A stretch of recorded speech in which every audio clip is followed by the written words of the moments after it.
Welcome, everyone, to the Executive Compass. This is where we get insights from B2B founders. We'll dive into their story, how they got started, their challenges and opportunities, and how they're shaping their business for the future. For those of you who are watching, I am Amisha Srimarkar, founder of Vectra Growth Partners, and today I have a very special guest. Her name is Rochelle Seltzer from RochelleSeltzer.com. Rochelle is the creative core coach who's on a mission to unleash the untapped creative capacity inside women everywhere so they bring all their greatness into the world and live truly fulfilling lives. I am super excited to dive into a conversation today. Welcome, Rochelle. Thank you. Thanks for this great invitation. Yeah. All right. So I'm going to get right into it. I did a little bit about, you know, little research about you, and it seems that you moved from a career in design, if that's correct, Yes.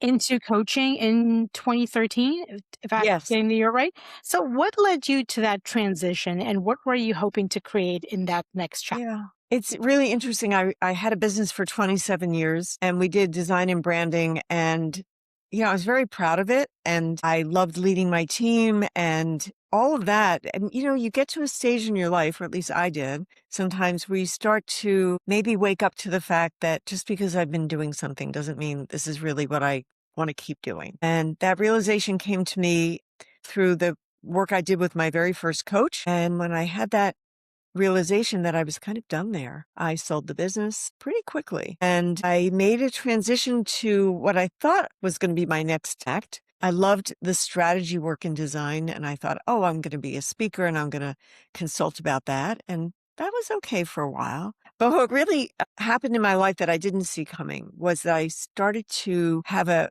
awareness that even though I had been a creator, a designer, I wasn't being particularly courageous as a creative person. I Mm, was stuck in my lane of designing for other people.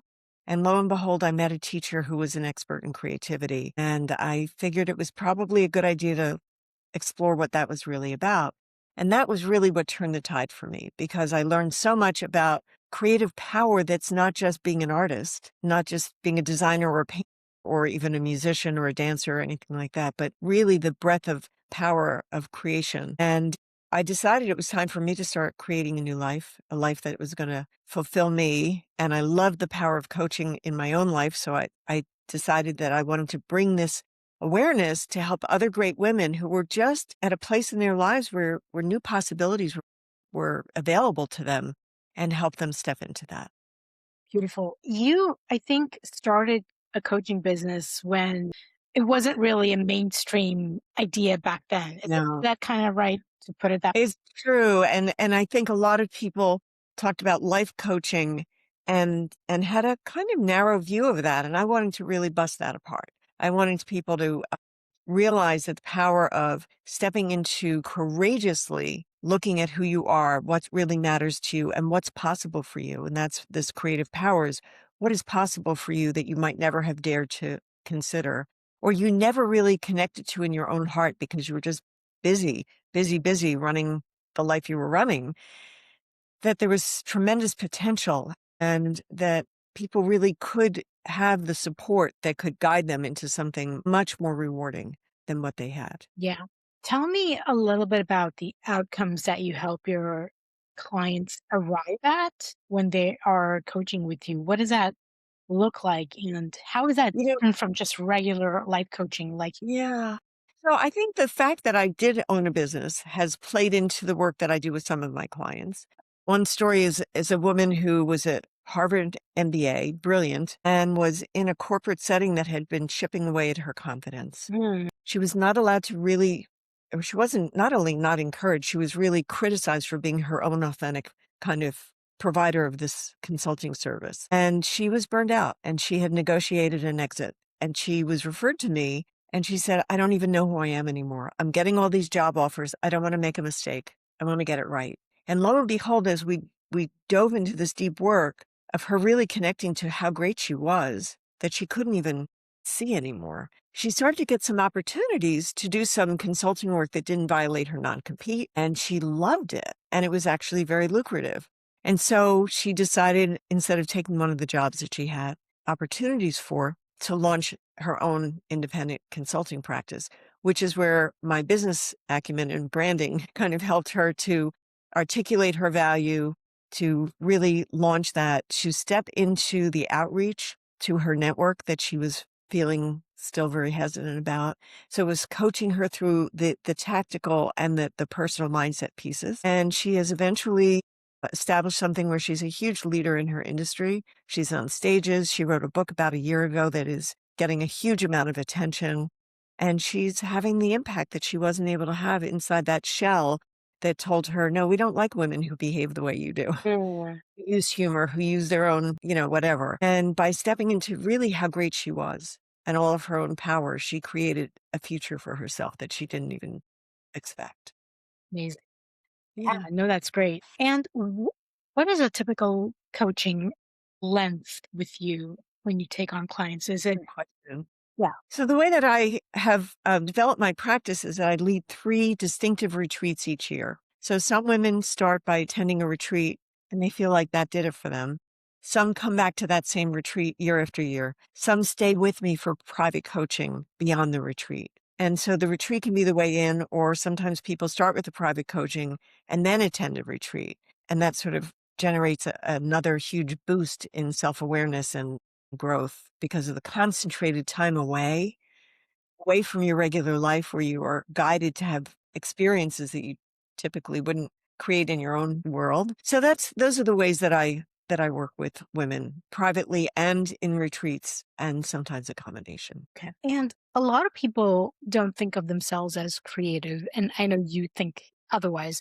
How do you help them see creativity as something they already have access to? This is actually the core of my mission is I really want people everywhere to appreciate this idea of creative power, that you don't have to be a super talented writer or musician or artist or dancer or actor or whatever, that we have this innate capacity to think more creatively and more expansively. So an example is instead of just reacting on the fly to something that's happened is to actually think about creation and reaction have the same letters, which I love to point out to people that I have the opportunity to pause and say, well, what else is possible? What have I not considered?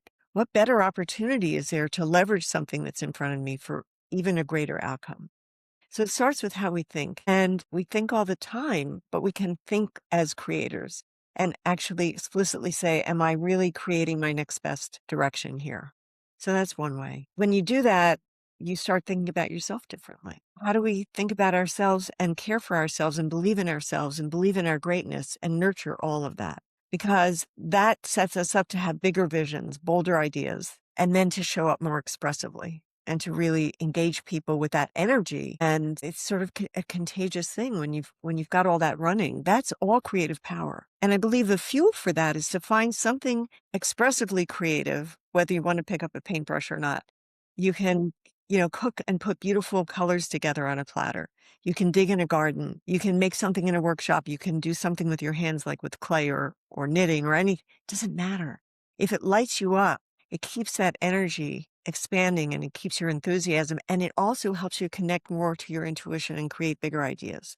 And so that's sort of the end that I think that people can embrace. And it's not frivolous. It's meaningful. Yeah.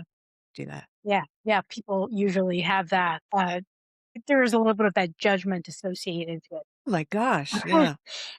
creativity. And, that's kind of like, I'm just going to shirk away from my responsibilities, not work for some time, just take some time off, which is fine.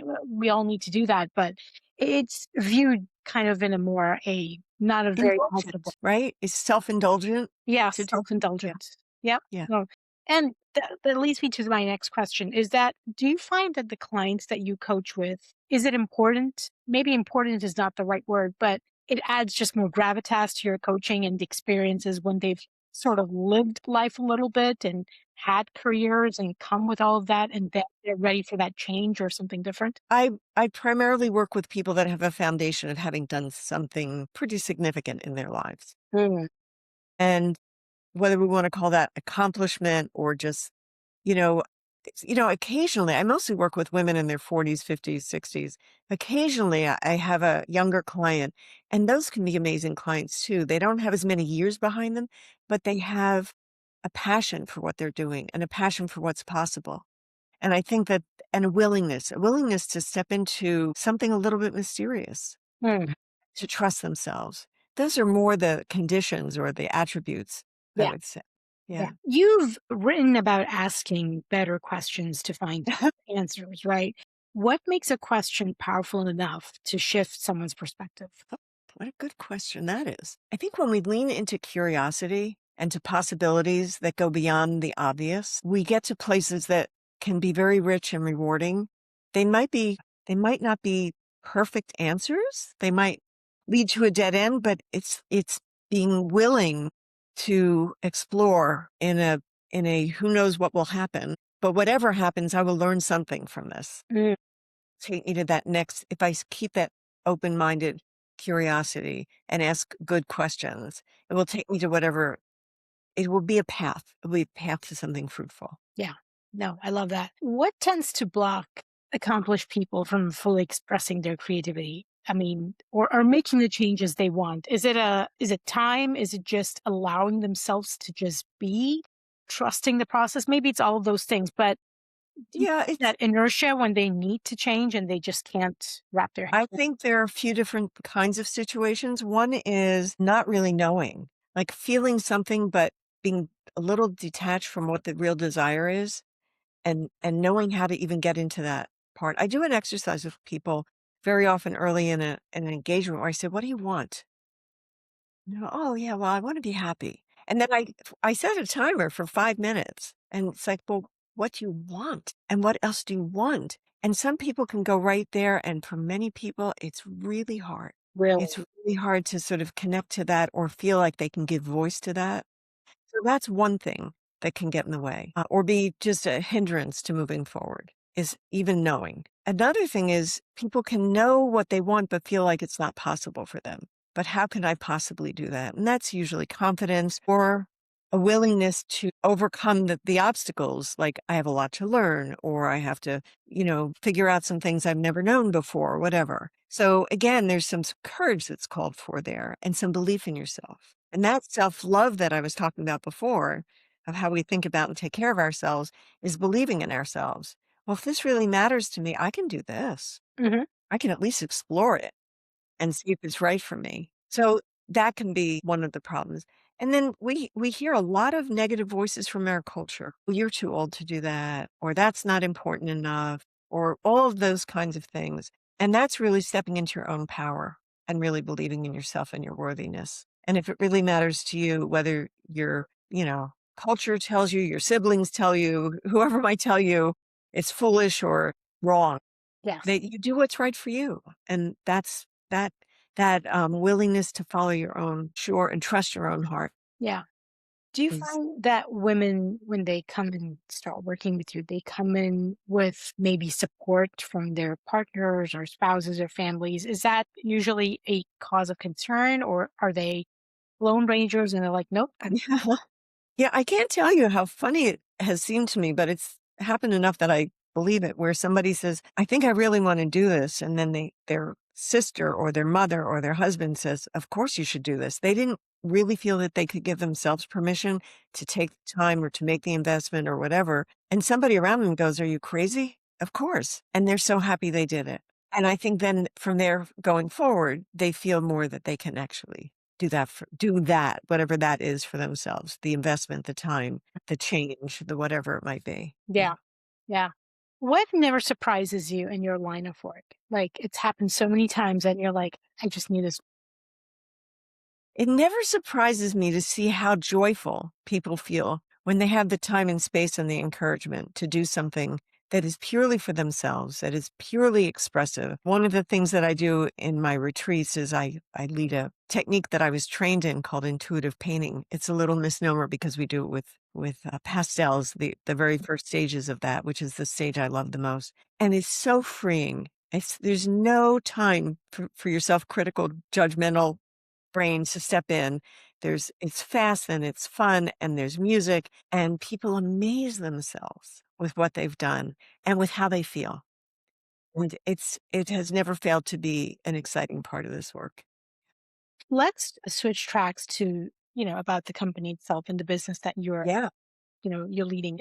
What is exciting you about the next 6 months or 12 months into the business? Like, what are you looking forward to? Well, I do lead 3 retreats a year, so I'm always looking forward to the next one. I have one coming up in a few weeks, and this fall, I'm gonna be, leading my French retreat, which is a huge thrill for me because I've spent a lot of time in France, and I get to share places and experiences with women that they would probably be unlikely to, have themselves, and then we go to the countryside where there's time for all of that excitement to settle in and the big ahas to show up. So that's a big thrill for me. The other thing I'm super excited about is that I have a new corporate program that's going to help women in cohorts inside of organizations to do some of this work together in a way that's guided through a process. The book I wrote, Live Big, a manifesto for creative life, is includes many, many, many examples of my signature process called the Discovery Dozen. And the Discovery Dozen is a powerful tool that I've built into a process that women can go through to help them step into and practice and support each other to live their best lives without feeling that they're sacrificing themselves, without feeling that they're burning the candle at both ends. So I'm about to introduce that into the corporate world and help people again access more of their creative power because they can create space for it to flourish. Amazing. And your retreats, Rochelle, are they in person? So the French retreat is obviously in person, but what about Yes. they're in So the January retreat is called Creation Vacation, also in person. That's a 5-day retreat in a magnificent house off the coast of Maine. So I live in Boston. For me, it's close by, but people have come from San Francisco and from Utah and from all sorts of places to be there. And we do a lot of energy work also in that retreat. So it's the energy of creation and how do we cultivate it and sustain it and direct it for the whole year. So that's the January retreat. The spring retreat is Live Big Live, which is a more compressed 3-day retreat in Boston. But we start 6 weeks in advance and we do some very interesting light lifts, if you will, but very foundational work so that when everybody arrives, they have a great foundation to do powerful work there, and then the French retreat in the fall. And do they build on each other, these retreats, or are they You know, that's a good question. They're all distinct. There are people that come to all 3 and they all connect, but they're all unique, and so it's not like it's a repetition. They have their own flavor, they have their own dimensions. Yeah. so, Rochelle, if a listener just took away one question away from this conversation and use it this week, what would that question be? What would you want it to be? I would want it to be, what have I not considered before that could be possible? I love it. That's a great question. This has been a fantastic conversation. Thank you so much for your time. Where can people find you and connect with you online? Well, my website is my name, RochelleSeltzer.com. And on the website, you can learn about coaching. You can order the book if you're interested in exploring what that looks like and what that might mean for you. The book, by the way, makes a great gift for friends, for clients. People buy them often like a 5 at a time, 10 at a time. Okay. All right. The most exciting thing for me is to be in conversation with people. So I always welcome that. And there are plenty of ways on the site where you can just book a call where we can just get to know each other and see if I might be able to support you in some way or provide a resource of any kind. I'm always happy to do that. Amazing.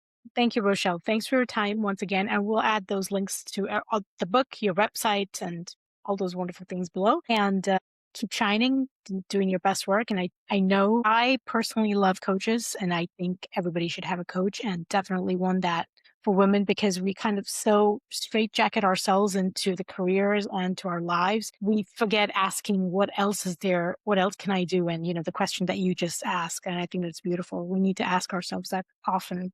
And we just don't do enough of that. So thank you for that. You're so welcome. And thank you for this really interesting conversation. It was just great to be with you. Thank you.